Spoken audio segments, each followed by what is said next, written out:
Fairy Tales by the Brot. Briar Rose. A king and queen once upon a time reigned in a country a great way off, where there were in those days fairies. Now this king and queen had plenty of money, and plenty of fine clothes to wear, and plenty of good things to eat and drink, and a coach to ride out in every day.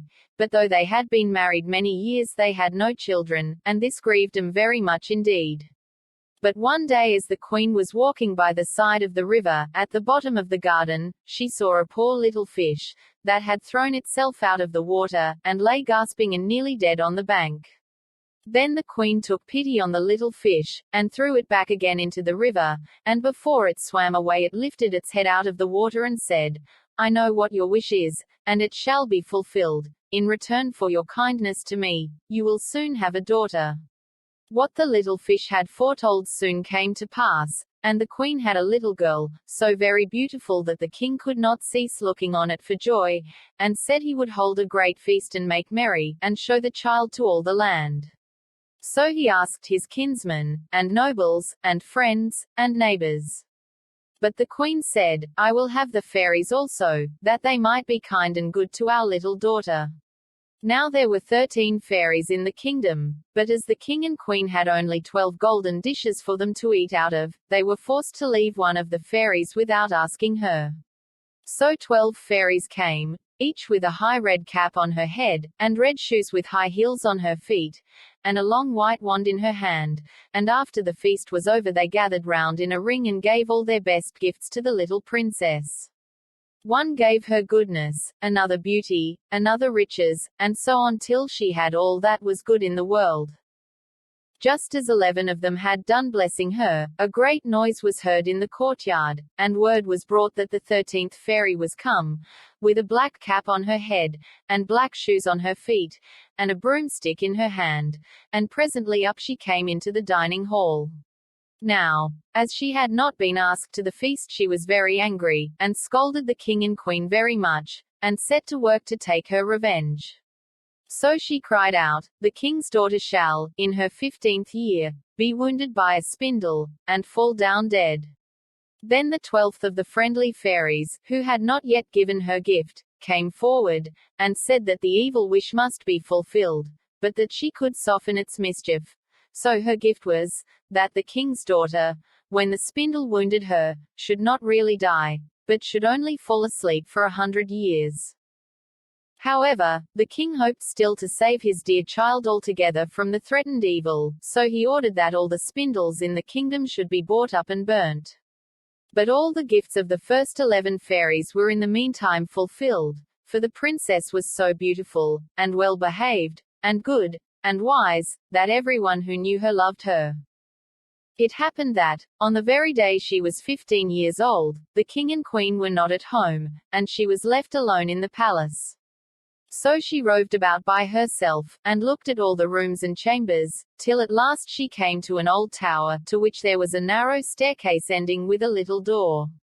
In the door there was a golden key, and when she turned it the door sprang open, and there sat an old lady spinning away very busily. "Why, how now, good mother," said the princess, "what are you doing there?" "Spinning," said the old lady, and nodded her head, humming a tune, while buzz went the wheel. "How prettily that little thing turns round," said the princess, and took the spindle and began to try and spin.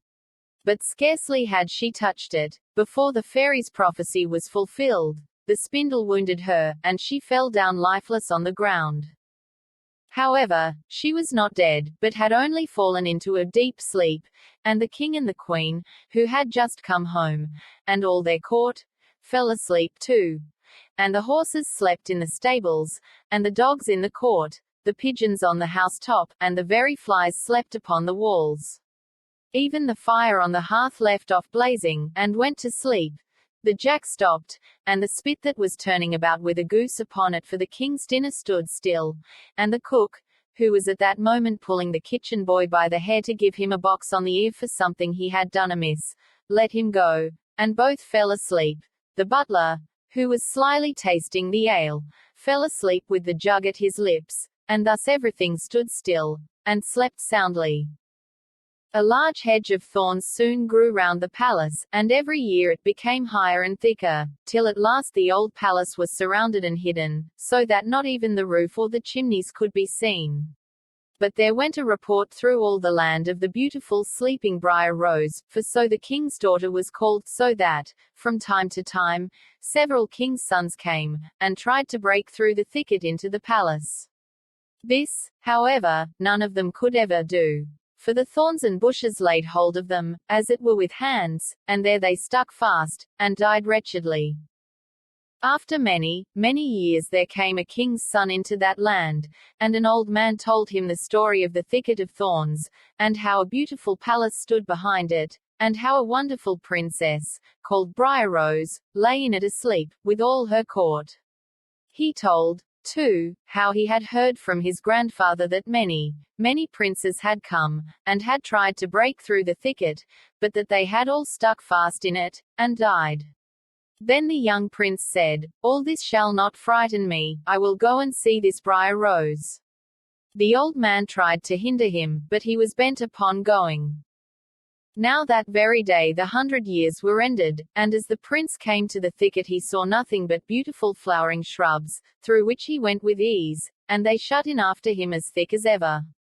Then he came at last to the palace, and there in the court lay the dogs asleep, and the horses were standing in the stables, and on the roof sat the pigeons fast asleep, with their heads under their wings.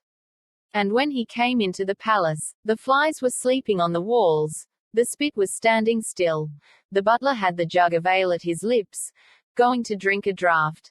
The maid sat with a fowl in her lap ready to be plucked, and the cook in the kitchen was still holding up her hand, as if she was going to beat the boy. Then he went on still farther, and all was so still that he could hear every breath he drew, till at last he came to the old tower, and opened the door of the little room in which Briar Rose was, and there she lay, fast asleep on a couch by the window. She looked so beautiful that he could not take his eyes off her, so he stooped down and gave her a kiss. But the moment he kissed her she opened her eyes and awoke, and smiled upon him, and they went out together, and soon the king and queen also awoke, and all the court, and gazed on each other with great wonder. And the horses shook themselves, and the dogs jumped up and barked. The pigeons took their heads from under their wings, and looked about and flew into the fields. The flies on the walls buzzed again. The fire in the kitchen blazed up. Round went the jack, and round went the spit, with the goose for the king's dinner upon it. The butler finished his draught of ale, the maid went on plucking the fowl, and the cook gave the boy the box on his ear. And then the prince and Briar Rose were married, and the wedding feast was given, and they lived happily together all their lives long.